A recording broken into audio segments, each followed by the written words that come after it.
Gempa bumi terjadi secara beruntun dalam sehari pada Jumat tanggal 17 April tahun 2020 di Mamasa, Sulawesi Barat. Gempa pertama terjadi pada pukul 17.32 waktu Indonesia Barat. Dengan kekuatan magnitudo 4,1 skala Rehter.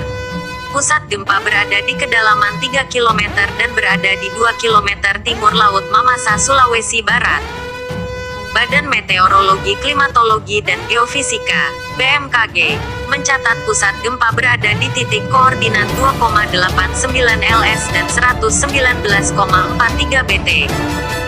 Gempa kedua terjadi pada pukul 17.38 waktu Indonesia Barat. Dengan kekuatan magnitudo 2,6 skala Rehter. Pusat gempa berada di kedalaman 4 km dan berada di 6 km selatan TABANG, Mamasa, Sulawesi Barat. Badan Meteorologi Klimatologi dan Geofisika, BMKG, mencatat pusat gempa berada di titik koordinat 2,92 LS dan 119,53 BT. Gempa ketiga terjadi pada pukul 19.43 waktu Indonesia Barat. Dengan kekuatan magnitudo 3,1 skala Rehter.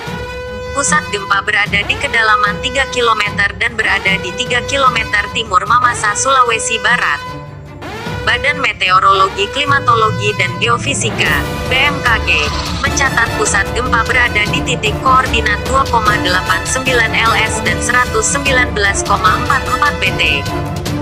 Gempa terakhir diupdate terjadi pada pukul 22.02 waktu Indonesia Barat. Dengan kekuatan magnitudo 2,5 skala Rehter.